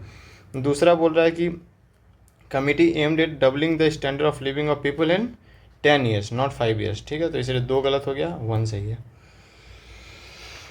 मिक्स्ड इकोनॉमी के बारे में बोला गया, मिक्स्ड इकोनॉमी क्या होता है, प्राइवेट सेक्टर और पब्लिक सेक्टर एक साथ होता है, बी आंसर। उसके बाद बोल रहा है कि आपका जो राउरकेला, भिलई, दुर्गापुर, इस सब में जो 5 ईयर प्लान जो आया था, कौन सा 5 ईयर प्लान था जिसमें स्टील प्लांट ये सब सेटअप करने की बात कही गई थी, तो सेकेंड 5 ईयर प्लान है दोस्तों। ठीक है, 89 में देखेंगे, जयप्रकाश नारायण जो है बोला कि फेमस सोशलिस्ट लीडर थे, तो वो क्या प्लान फॉर्मुलेट किए थे, तो वो सर्वोदय प्लान फॉर्मुलेट किए थे 1950 में। और जयप्रकाश नारायण जेपी जो थे तो वो गांधीयन थे, और प्लस विनोबा भावे जो थे, विनोबा भावे के भी बहुत आइडियल मानते थे गांधी और विनोबा भावे को, इसलिए सर्वोदय प्लान उनका लाया गया था 1950 में। बोल रहा है रोलिंग प्लान जो है कौन से 5 ईयर प्लान में आया था, रोलिंग प्लान कौन से 5 ईयर प्लान में आया था, फिफ्थ 5 ईयर प्लान में आया था, जो कि 1978 to 83 रखा गया था, तो उसी में 1978 से स्टार्ट कर दिया गया था, सॉरी 1978 to 83 जो है वो आपका रोलिंग प्लान स्टार्ट कर दिया गया था, जो कि फिफ्थ 5 ईयर प्लान के बाद लाया गया था। उसके बाद फिर दोस्तों देखते हैं यहाँ पे करंट अफेयर्स अब आ जाएंगे। करंट अफेयर्स का कुछ सेक्शन देखेंगे। 2026 मार्क लिंटन हिस्ट्री प्राइज जो बुक है golden road how ancient India transform the world, ये कौन लिखा है, तो विलियम डलरिम्पल ये लिखे हैं। ठीक है, इसको देख लीजिएगा। वो कितनी वुमेन को पद्म अवार्ड मिला है, तो पद्म अवार्ड मिला है 19 वुमेन को। ऐसा बिहार से कितना मिला है, आप इसको एक बार देख लेंगे, पद्म अवार्ड कितना बिहार को मिला है। अब who has been named recipient of 2026 Stockholm water prize laureate, किसको मिला वाटर प्राइज लॉरेट? तो काव्य मदानी को मिला है। ठीक है, ये काफ़ी फेमस न्यूज़ है, इसको देखेंगे आप। म्यूचुअल क्रेडिट गारंटी स्कीम जो है एमएसएमई का, तो बोला कि इसको मॉडिफाई कर दिया गया, तो मॉडिफाई कर दिया गया तो सपोर्ट ऑफ एमएसएमई, तो मॉडिफाई किया गया तो किस ऑर्गेनाइजेशन को मॉडिफाई किया गया है? तो यही है एनसीजीटीई। इसको देख लेंगे, साफ साफ फैक्ट है।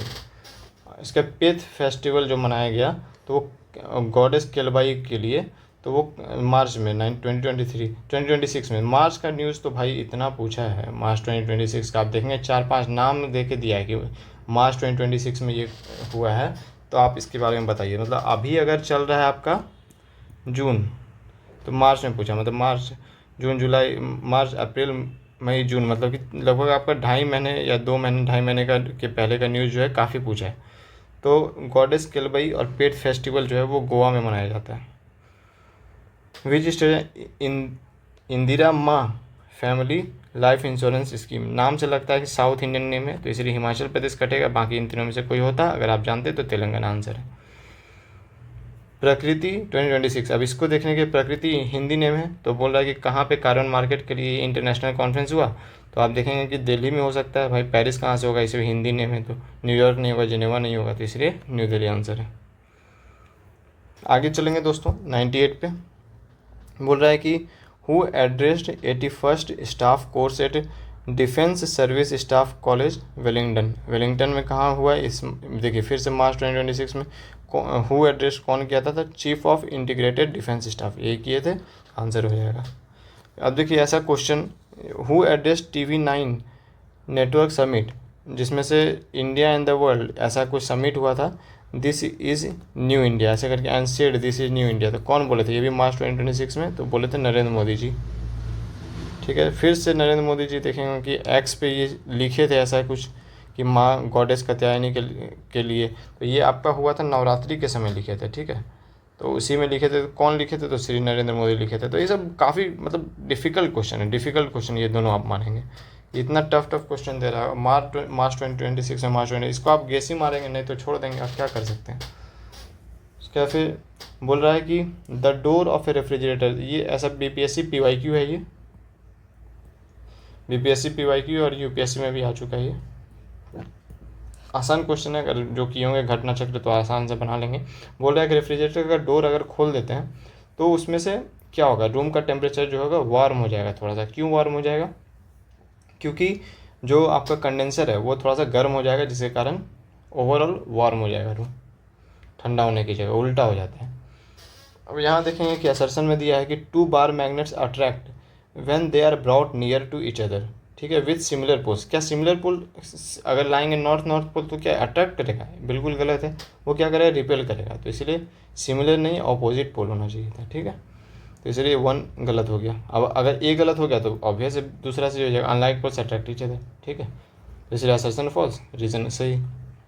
नेक्स्ट देखेंगे 103 में, कुकिंग पॉट्स जो है, कुकिंग पॉट्स, तो ये उसमें वुडन हैंडल होता है। तो क्यों होता है? क्योंकि बैड कंडक्टर ऑफ हीट होता है, नहीं तो गर्म लगेगा भाई खाना बनाने वाले को, तो कहाँ से खाना बनेगा? तो इसीलिए बैड कंडक्टर ऑफ हीट होता है ये। ठीक है दोस्तों, अब आगे चलते हैं हम लोग। तो अब कुछ अरेंज करेंगे कि लाइटर टू हेवियर मास को लेकर।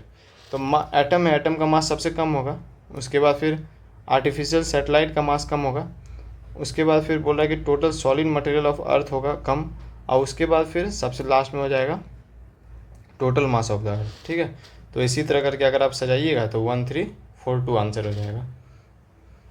नेक्स्ट चलते हैं, ग्रीन हाउस गैस इफेक्ट क्या करता है? ग्रीन हाउस गैस क्या काम करेगा? कि वार्म करेगा चीज़ों को ना, तो वार्म एट नाइट, बाकी कोल्ड एट नाइट तो नहीं करेगा, मॉइस्ट तो नहीं करेगा, डस्टी एंड एंटी कोल्ड नहीं करेगा, तो वार्म एट नाइट करता है ग्रीन हाउस गैस। यही आंसर हो जाएगा। फिर अब इसको सजाने बोला बिगर टू स्मॉलर। ठीक है, तो माइक्रो आप जानते होंगे, माइक्रो का मतलब क्या होता है? 10⁻⁻⁶, मिली का 10⁻⁻3, पीको का 10⁻12, नैनो का 10⁻�9। तो इसको सजाएंगे आप तो ये आंसर हो जाएगा। ठीक है दोस्तों, अब आगे बढ़ते हैं सोलर एनर्जी। सोलर एनर्जी के बारे में देखेंगे, तो can be converted into, solar energy को कब कन्वर्ट कर सकते हैं? कि electrical to mechanical, solar energy can be converted into, solar energy को किस में कन्वर्ट किया जा सकता है? तो energy can be converted, energy can not be created can not be destroyed ना, तो इसीलिए सोलर एनर्जी को किसी चीज़ में क्रिएट कर सकते हैं, तो क्या इलेक्ट्रिकल एनर्जी में भी कर सकते हैं और मैकेनिकल एनर्जी में कर सकते हैं। तो मैकेनिकल एनर्जी में कैसे कर सकते हैं, जैसे कि स्टीम बना दिए, स्टीम से हम टरबाइन रोटेट करा दिए, तो मैकेनिकल एनर्जी में हो गया। इलेक्ट्रिकल एनर्जी में कैसे कर सकते हैं, अगर पीवी सेल्स से हम इलेक्ट्रिसिटी प्रोड्यूस कर देते, इलेक्ट्रिकल एनर्जी में कर दिए। ठीक है दोस्तों, आगे बढ़ते हैं।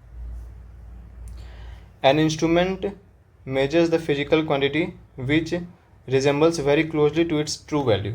ठीक है, बोल रहा है कि एक इंस्ट्रूमेंट देखते हैं उससे बहुत क्लोजली वो ट्रू वैल्यू के नियर अबाउट देता है, तो उसको क्या कहेंगे, तो प्रिसीजन कहेंगे। ठीक है, ये वर्ड है प्रिसीजन। एक्यूरेसी कैसे कहेंगे, एक्यूरेसी का मतलब नियर अबाउट कहाँ दे दिया, एक्यूरेट दे दिया, तो इसलिए ये गलत हो जाएगा, प्रिसीजन सही है, ए नंबर।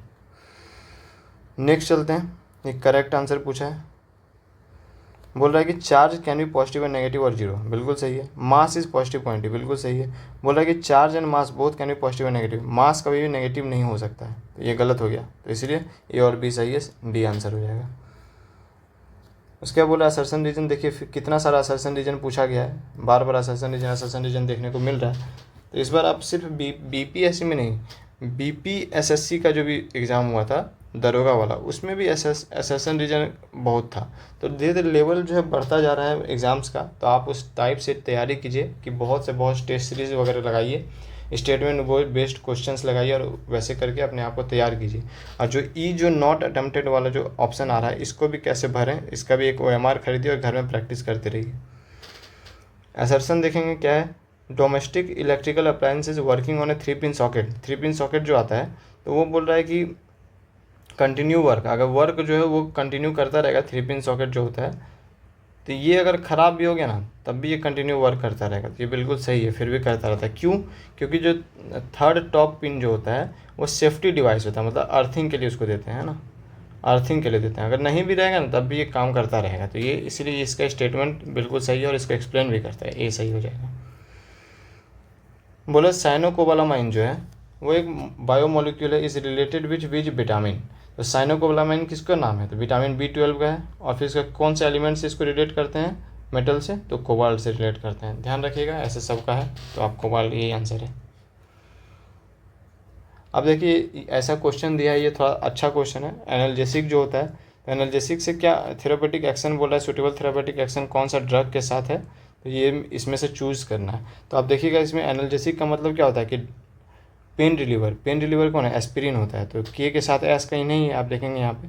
ट्रैंक्विलाइजर का मतलब क्या होता है, जो थोड़ा एंग्जाइटी कम करता है, तो वो क्लोरिडियाजेन जेपोक्साइड है, तो ये आपका एंग्जाइटी को कम करेगा, एंग्जाइटी को करते, तो ट्रीट एंग्जाइटी, LQ यहाँ पे मिला, यही आंसर है। एंटी फर्टिलिटी के लिए कौन सा, फर्टिलिटी कम करता है, तो वो ये आपका है T नंबर, तो MT कहीं है नहीं, तो इसलिए आंसर नहीं होगा। और उसके बाद फिर N जो है एंटीबायोटिक इसमें से कौन है, तो ये आपका एंटीबायोटिक है, ठीक है, नामाइन जो है अर्सफेनामाइन, तो ये आपका एंटीबायोटिक है, तो NR होना चाहिए, तो NR कहीं है नहीं, इसीलिए आंसर आपका सिर्फ B हो जाएगा। उसके बाद दोस्तों 113 में पहुंचते हैं। बैकलाइट है कि सॉलिड मास पॉलीमर है, ठीक है, तो कैसे ऑब्टेन होता है, ये भी आपका PYQ है, तो हीटिंग ऑफ नोवोलैक विथ फॉर्मल्डिहाइड, ठीक है, ये आंसर हो जाएगा।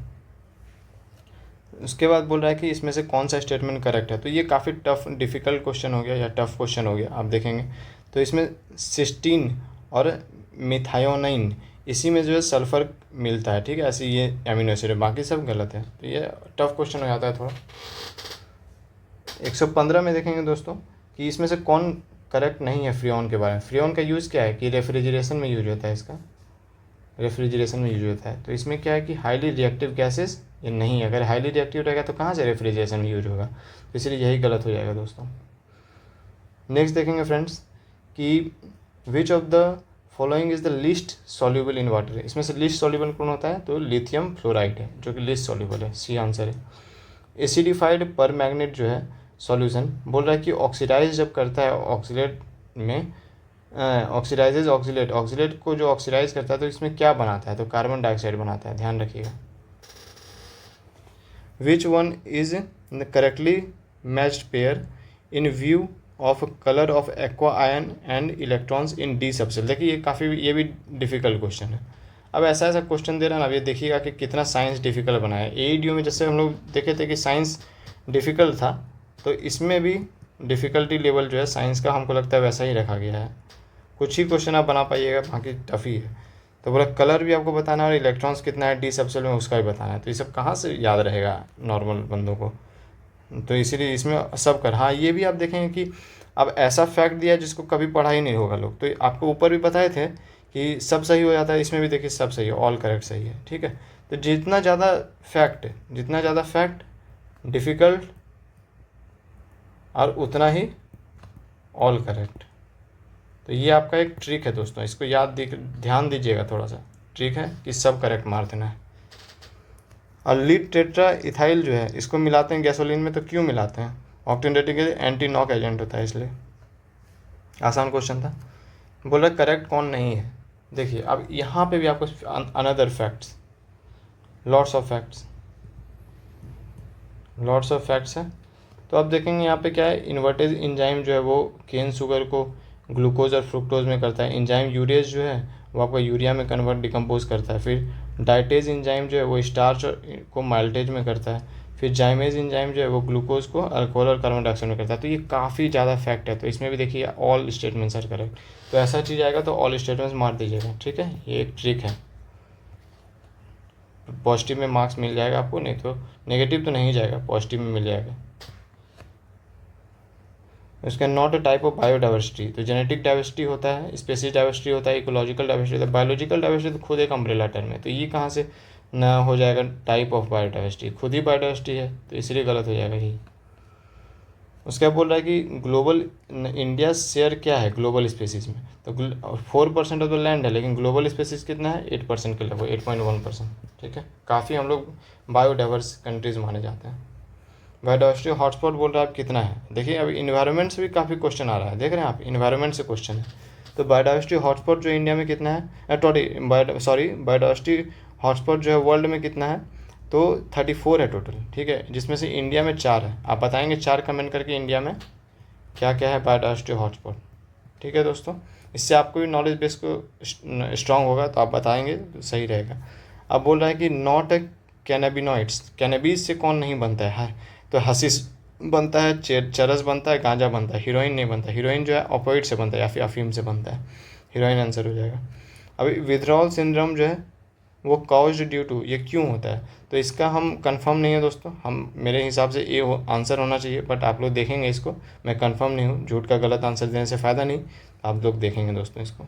125 को बोला कि कौन सा फ्रूट है जो विदाउट फर्टिलाइजेशन होता है, तो ये बनाना है, सब जानते होंगे, पढ़ा हुआ चीज़ है। उसके बाद energy flow in ecosystem, energy flow ecosystem में कैसा होता है, यूनी डायरेक्शनल होता है। कैसे होता है, सूर्य की रोशनी आई ग्रास पे, ग्रास से मतलब वही प्राइमरी प्रोड्यूसर हो गया, प्राइमरी से सेकेंडरी, सेकेंडरी से टर्सरी, टर्सरी से डिकम्पोजर या फिर डेट्रेटिव होर्स, तो ऐसे करके यूनी डायरेक्शनल चलता है, साइक्लिक नहीं है, वो तो साइक्लिक सोचेंगे, तो ये नहीं है, यूनी डायरेक्शनल है। वायरस का मतलब क्या होता है, पॉइजनस फ्लूइड, इसको साइंटिस्ट लोग पॉइजनस फ्लूइड पहले कह चुके हैं, ये थोड़ा टफ क्वेश्चन हो जाता है, अच्छा है मतलब कन्फ्यूजिंग टाइप का है, तो इसलिए पॉइजनस फ्लूइड कहते हैं वायरस को, ध्यान रखिएगा। नेक्स्ट चलते हैं दोस्तों, कि इसमें से बोला है करेक्ट क्या नहीं है पैरासाइटिक प्लांट में, ये भी अगेन टफ क्वेश्चन है।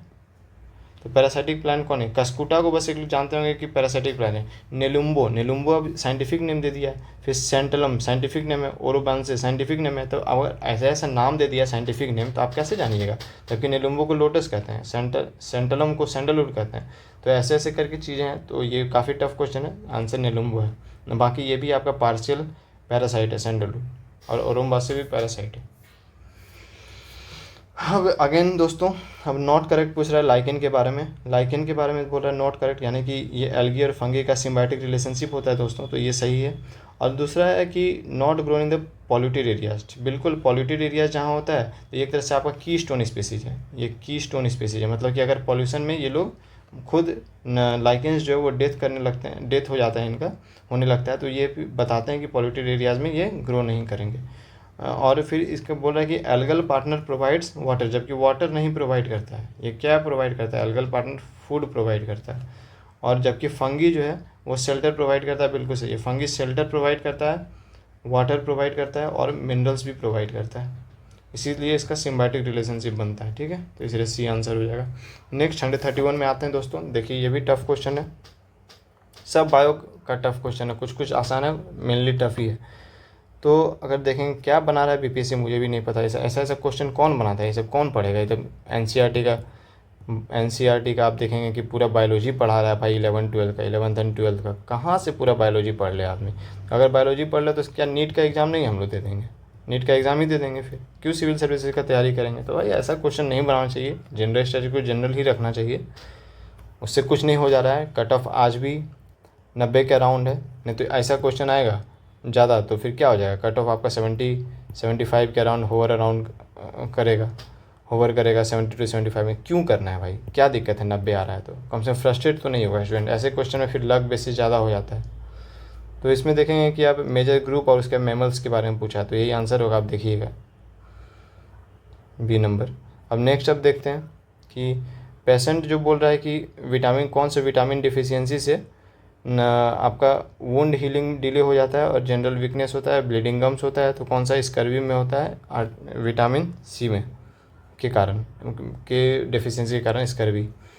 और उसके फिर 133 में देखते हैं कि बोल रहा है कि कोई इंसेक्ट है, ठीक है, पॉपुलेशन ऑफ इंसेक्ट है जिसमें पेस्टिसाइड बार बार डालते हैं ना, तो क्या होता है कि एक्सपोजर से उसका इवोल्यूशनरी मैकेनिज्म जनरेट हो जाता है। तो उसको कौन सा फेनोमेना कहते हैं, तो इसको नेचुरल सिलेक्शन कहते हैं, जो कि आपका सर्वाइवल ऑफ द फिटेस्ट में भी नेचुरल सिलेक्शन था। तो वही चीज़ अपने आप जो फिट होगा तो वही जिंदा रहेगा, तो उसी तरह नेचुरल सिलेक्शन बोलते हैं इसको। अब बोल रहा है कि which of the following enzymes is responsible for synthesising a complementary RNA strand from DNA template. अब डीएनए से आरएनए निकालता है तो किस में होता है, आरएनए पॉलीमरेज में होता है, तो बी आंसर होगा। देखिए ये क्वेश्चन फिर अगेन टफ है। तो बोल रहा है कि during early embryonic development, early embryonic development, ये ध्यान दीजिएगा, अर्ली एम्ब्रियोनिक डेवलपमेंट में बोलता है कि formation of three primary germ layer बनते हैं, तो वो इसको क्या कहते हैं, तो गैस्ट्रुलेशन कहते हैं दोस्तों, ठीक है। नेक्स्ट 136 देखेंगे दोस्तों। तो इसमें क्या है कि विच ऑर्गेनेले जो है, सेल में ऑर्गेनेले होता है बहुत सारा, तो उसमें बोल रहा है कि कौन रिस्पॉन्सिबल है ऑक्सीडेटिव फॉस्फोराइलेशन के लिए और एटीपी प्रोडक्शन के लिए। तो आप इसको देखेंगे तो थोड़ा सा कंफ्यूज कर जाएंगे, लेकिन एटीपी प्रोडक्शन देखेंगे तो आप कौन सा है, तो माइटोकॉन्ड्रिया, जिसको power house of the cell कहते हैं माइटोकॉन्ड्रिया को, और इसका अपना जीन भी होता है, ठीक है, और न्यूक्लियस जो होता है उसका भी अपना जीन होता है। नेक्स्ट 137 देखेंगे दोस्तों। तो गार्जियन ऑफ द जीनोम, ठीक है, known as the guardian of the following protein, कौन सा protein guardian of the genome कहलाता है, तो वो P53 है। Again a tough question. Now 138 में हम लोग देखते हैं कि फर्स्ट मैमल जो कि क्लोन किया गया था एडल्ट सोमैटिक सेल से, तो कौन थी, Dolly the ship, Dolly the ship. तो ये बताइएगा कि ये डॉली जो है कब किया गया था इसको, और कौन से कंट्री में किया गया था, कौन से कंट्री में किया गया था, फैक्ट है, जानना जरूरी है। Regarding the human genome project, अब करेक्ट बताना है ह्यूमन जीनोम प्रोजेक्ट से कौन करेक्ट है, तो ये determine the complete DNA sequence of human genome, यही करेक्ट है, ठीक है। ह्यूमन जीनोम प्रोजेक्ट जो है कंप्लीट डीएनए सीक्वेंस कराता है, तो 139 का बी हो जाएगा आंसर। नेक्स्ट देखेंगे 140 में, तो ब्रेन से रिलेटेड है, ह्यूमन ब्रेन से रिलेटेड, तो इसमें 3 पार्ट होता है, मेन 3 पार्ट होता है। तो आपको ये ब्रेन जो है, जैसे ब्रेन का 3 पार्ट है। पहला पार्ट हो गया आपका सेरेब्रम, सेरेब्रम जो बड़ा सा पार्ट होता है आगे में, तो ब्रम नाम से क्या होगा कि बड़ा पार्ट है, ब्रम सेरेब्रम, उसका सेरेबेलम याद करने के लिए बस है, सेरेबेलम, ठीक है। और उसके बाद आपका हो गया दोस्तों मेडुला ओब्लंगाटा, मेडुला ओब्लंगाटा। तो सबका फंक्शन देखेंगे तो सेरेब्रम का फंक्शन क्या है, सेरेब्रम आपका रीजनिंग, लॉजिकल रीजनिंग और थिंकिंग में एबिलिटी को दिखाता है, काम करता है। और सेरेबेलम जो है, सेरेबेलम ये आपका दोस्तों मेनली आपका बैलेंस बनाता है, पोस्चर बनाता है, बैलेंस, पोस्चर, कोऑर्डिनेशन, ये सब। मेडुला ओब्लंगाटा जो है वो आपका ये नॉन वॉलंटरी एक्शन जो होता है, नॉन वॉलंटरी एक्शन उसको करता है, नॉन वॉलंटरी एक्शन, जैसे कि ब्रीदिंग हो गया, टच के बाद जो सेंसेशन होता है, अचानक से कोई आपको पिन मार दिया, उसके बाद से आप अचानक से जो सेंस करते हैं या फिर रिएक्ट करते हैं, तो वो सब मेडुला ओब्लंगाटा करता है, ये ब्रेन का फंक्शन है। और ये काफ़ी इंपॉर्टेंट है दोस्तों, इसको याद कीजिएगा, PYQ भी है, ये PYQ भी है, इसीलिए याद कर लेना है। उसके बाद फिर अब बोला कि लास्ट 2 डिजिट क्या होगा, 7 to the power 103, ये काफ़ी टफ है, जनरली यूनिट डिजिट पूछता है, लेकिन यहाँ पे लास्ट 2 डिजिट पूछ दिया। तो ये इसमें आसान क्या है ना कि 7 का जो होता है ना 707, फिर 49, फिर 343, फिर यहाँ पे 2401 आया, 0143497, तो ये सारा रिपीट करता है। फिर से अगर करेंगे तो फिर से 07 ही आएगा। अब फिर से इसको 7 से मल्टीप्लाई करेंगे तो यहाँ पे लास्ट में 43 आएगा, फिर से 7 से मल्टीप्लाई करेंगे तो 01 ही आएगा। हमेशा ऐसे ही होता है। तो 4 करके यहाँ पे रिपीट करता है। तो इसीलिए 103 को अगर 4 से डिवाइड करेंगे तो ऐसे करके रिमाइंडर जो बचेगा वो 3 रिमाइंडर बचेगा। तो लास्ट में क्या आएगा 43 आएगा, ये वाला 43, लास्ट में 43 आएगा दोस्तों। तो यही 43 आंसर हो जाएगा। इसलिए घबराना नहीं ऐसे क्वेश्चन को देखकर। आप इसको कहाँ चला गया, घबराना नहीं ऐसे क्वेश्चन देखकर। लास्ट 2 डिजिट बोला है तो आप इसको कैलकुलेट करके भी देख सकते हैं क्या सच में नेक्स्ट वाला आ रहा है क्या। अगर नेक्स्ट वाला आ रहा है तो समझ जाइएगा कि ऐसा ही मतलब सब में आएगा, 43 आंसर हो जाएगा। अब ऐसा क्वेश्चन है अगर ऊपर ऐसा डैश देता है न, तो इसको क्या करेंगे कि ये रिपीटेशन है तो 0.12 डैश है अगर, तो 0.1222 और इसी तरह 0.121212 ऐसे है। तो इसको आप प्लस कर देंगे, दोनों को एडिशन है तो अगर प्लस कर देंगे तो आ जाएगा ये। तो इसका आंसर क्या हो जाएगा 0.2 और इसका 434343 रिपीट है, 434343 रिपीट है। तो इसलिए यही आंसर सी नंबर हो जाएगा। नेक्स्ट अब इसको देखेंगे। इसका अगर आप ट्रिक से अगर बनाते हैं इसको क्रॉस मल्टीप्लिकेशन करके, जैसे 10 × 15 होता है 150 और 11 × 13 होता है आपका 145 शायद होता है, नहीं 143 होता है। ठीक है, तो 143 इधर हो गया क्रॉस मल्टीप्लिकेशन से और इधर हो गया 150। तो इसीलिए 150 बड़ा है तो इसीलिए ये बड़ा हो जाएगा, यानी कि 10/11 इज़ ग्रेटर, तो इसीलिए ये गलत हो गया ऐसे ही। और यहाँ पे इसी तरह आप करेंगे तो ये सही है, मैंने किया है, तो इसलिए ओनली 2 इज़ करेक्ट। दोस्तों अब आगे बढ़ते हैं 144 में। कुछ ही क्वेश्चन बचा है, थोड़ा सा बस 10 क्वेश्चन लास्ट का है जो कि मैथ्स का क्वेश्चन बचता है, तो आप उसको देखना है। फिर हम लोग थोड़ा सा एनालाइज करेंगे पेपर को। उसका नंबर बोल रहा है कि डिवाइडेड बाय 133 से 133 से किसी नंबर को डिवाइड करते हैं, रिमाइंडर बचता है 43। तो बोलता है अगर उसी नंबर को 19 से डिवाइड करेंगे तो कितना आएगा। तो यही सीधा 43 को आप 19 से डिवाइड कीजिए, जो रिमाइंडर है 5 वही आंसर है। अब बोल रहा है कि 2 नंबर है जिसका 7168 जो है प्रोडक्ट है, HCF है 16। तो आप बताना है हाईएस्ट कॉमन फैक्टर जो है 16 है। तो आप बताना है कि एवरेज ऑफ दिस नंबर क्या होगा। तो ये बहुत अच्छा क्वेश्चन है, मुझे लगा अच्छा क्वेश्चन है, इसको देखेंगे। देखिए इसको मैं बनाया हूँ यहाँ पे।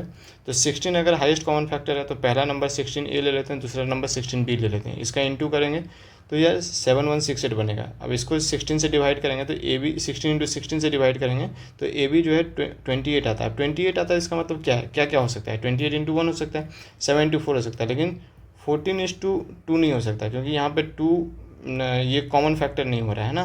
तो इसलिए 7 × 4 या फिर 28 × 1 ही होगा। तो एवरेज इसका क्या होगा 16A + 16B डिवाइडेड बाई 2। अब यहाँ 2 से 16 काटेंगे तो 8 × A + B बनेगा, 8 × A + B बनेगा। A + B क्या है 28 और 1 मतलब कि 29 × 8 है, 29 × 8 जो कि ऑप्शन में है नहीं यहाँ पे। अब दूसरा है 7 और 4, तो 7 + 4 कितना हो जाएगा 11 × 8, तो यही आंसर है 88। इस तरह से निकालेंगे। अब देखेंगे 146 में दोस्तों, थोड़ा सा सब्र करना है, बस होने ही वाला है। थोड़ा लेंदी जा रहा है पेपर, बस 1 घंटा आपको एक्सप्लेनेशन के साथ हम दे रहे हैं, तो आप थोड़ा बने रहिए, वीडियो थोड़ा लंबा है। The average of 7 consecutive integer is 7। ठीक है, 7 कॉन्जिक्यूटिव इंटीजर है जो जिसका 7 है एवरेज। तो ऐसे तो इसी डायरेक्ट निकालेंगे क्या है तो डायरेक्ट मिल जाएगा। अगर 7 बीच में है तो 4 5 6 7 फिर 8 9 10, तो इसलिए 7 जो बीच में आ गया तो ये एवरेज हो गया। तो अब बोल रहा है कि average of the cubes of this numbers. तो क्यूब को जानते हैं कि अगर कॉन्जिक्यूटिव क्यूब रहता है 1 स्क्वायर, 1 क्यूब, 2 क्यूब, 3 क्यूब, अगर ऐसा रहता है तो इसका फॉर्मूला होता है n × n + 1 डिवाइडेड बाई 2 का होल स्क्वायर। ठीक है, तो वही चीज़ किए हुए हैं यहाँ पे। उससे निकालिएगा पहले 10 का 10 तक का निकालेंगे और उसका माइनस कर देंगे 3 तक का, तो यही आंसर हो जाएगा। तो आंसर आ जाएगा आपका, फिर डिवाइड करना, एवरेज भी पूछा है, फिर डिवाइड कर देंगे 7 से, तो आंसर हो जाएगा 427। ठीक है दोस्तों, अच्छा क्वेश्चन है। आपको अगर याद है अगर फॉर्मूला तभी बन सकता है, इसलिए फार्मूला वगैरह याद करके रखना है। नेक्स्ट आपका है कि कंपाउंड इंटरेस्ट जो है for 10,000 for 2 years at successive interest rate is 4% और 6% का कंपाउंडेड लगा है। तो इसमें बोल रहा है कि कंपाउंड इंटरेस्ट क्या होगा। ठीक है, कंपाउंड इंटरेस्ट तो सीधा फार्मूला लगाएंगे 10,000 इंटू 104/100 इंटू 106/100 डायरेक्ट निकालेंगे तो ये 110424 आएगा अमाउंट। इसको माइनस कर देंगे 10,000 से तो आंसर आ जाएगा 1024। ठीक है दोस्तों, नेक्स्ट चलते हैं 148 क्वेश्चन की तरफ। अगेन मैथ्स का क्वेश्चन एक है। तो if the rate of income tax is increase by 18%, देखिए अच्छा क्वेश्चन है। अगर इनकम टैक्स को आप 18% और बढ़ा दीजिएगा, ठीक है, तो net income of the person जो है वो रिड्यूस हो जाता है 2% से। बोला कि रेट ऑफ इनकम टैक्स क्या है, तो अब इसको हम अगर हिट एंड ट्रायल से 10% पे लेते हैं, अगर 10% पे, तो अगर इसको हम 18% बढ़ा देंगे तो कितना बन जाएगा, 11.8 बन जाएगा। तो 11.8 जो है मतलब कि अगर हम 100 रुपया लेते हैं, 100 में से अगर हम देखेंगे टोटल इनकम में से 100 में से, जिसमें से 10 रुपया टैक्स था पहले, तो अब 10 रुपया टैक्स था पहले, तो अब जो बन जा रहा है 11.8 रुपया टैक्स देना पड़ेगा। मतलब कितना टैक्स बढ़ा, ये 1.8 टैक्स बढ़ा, जो कि पहले 90 इनकम था तो अब 1.8 जो है और घट गया, मतलब कि घट गया, यस। तो 1.8 डिवाइडेड बाई 90 इंटू 100 करेंगे तो देखेंगे 2% आ रहा है कि नहीं। अगर 2% आ रहा है, ठीक है, तो यही आंसर हो जाएगा 10 नंबर। ठीक है दोस्तों, आगे बढ़ते हैं। The profit earned after selling an article is इतना, एक आर्टिकल को सेल किए तो इतना जो है कि profit earned after selling an article for इतना में अगर आर्टिकल सेल करते हैं तो जो प्रॉफिट बचता है तो उतना ही लॉस होता है जब हम इतना में सेल करते हैं। तो जो कॉस्ट प्राइस होगा इन दोनों के बीच का होगा, तो इन दोनों के बीच का कॉस्ट प्राइस क्या हो जाएगा, तो कॉस्ट प्राइस हमने निकाल लिया 1500 हो जाएगा। तो अब बोल रहा है कि लॉस या गेन परसेंट कितना है, तो 225 total loss and gain percent में मिलता है, divided by 1500 into 100 is equal to 15% आ जाएगा। अब बोला है कि 2 identical vessel A and B, इसको बनाने का तरीका बताते हैं, जिसमें मिल्क और वाटर का कंपोजिशन दिया गया है 4:5 में, पहला में 4:5 है, दूसरा में आपका 5:1। तो अब इसको क्या करते हैं, तो इतना में से x इंटू करेंगे और इसको इतना में से y इंटू करेंगे, ठीक है। तो अब ऐसा करेंगे तो 4x + 5y milk divided by water 5x by y is equal to 5/4 is equal to क्या हो जाएगा 5/4। क्यों 5/4, यहाँ पे दिया हुआ है। तो अब इसको सॉल्व कर लेंगे x और y को, तो x divided by Y is equal to 5/3 आ जाएगा। तो यही रेशियो हो जाएगा दोस्तों कि 5 पार्ट जो हम a का लेंगे और 3 पार्ट जो है वो b का लेंगे, तो हमको 5:4 में मिल्क और वाटर का रेशियो मिलेगा दोस्तों। तो यही था। फाइनली हम लोग इसको कर लिए हैं पूरे पेपर को, आंसर की विथ एक्सप्लेनेशन। पसंद आया दोस्तों तो प्लीज़ सपोर्ट कीजिए, काफ़ी एफर्ट लगता है इसको बनाने में। तो अगर पसंद आया दोस्तों तो इसको लाइक शेयर एंड सब्सक्राइब कीजिए, और अच्छा लगे तो कमेंट सेक्शन में कमेंट कीजिए, और किस पे आपको वीडियोस चाहिए बताइए, मैं उस पर बनाने की कोशिश करूँगा, और हर एक कमेंट का आपको रिप्लाई करूँगा दोस्तों। तो कुछ भी डाउट हो तो बिल्कुल पूछें। और नेक्स्ट अब हम लोग एनालाइज करते हैं एक बार पेपर को, कि ये जो पेपर है तो 72nd BPSC का जो पेपर होने वाला है, ठीक है, ये मेन फोकस मेरा क्या है, 72nd BPSC प्रीलिम्स, जो कि लास्ट जुलाई में होने वाला है ना, लास्ट जुलाई में होने वाला, तो इसके लिए फोकस है। तो ये पेपर एक तरह से बताता है आपको, एक विज़न देता है कि किस तरह का पेपर आने वाला है, नहीं आने वाला है। तो उसमें हम लोग देखेंगे कि टफ पेपर होने वाला है, ठीक है, पहले से ही सोच के रखिए टफ पेपर होने वाला है।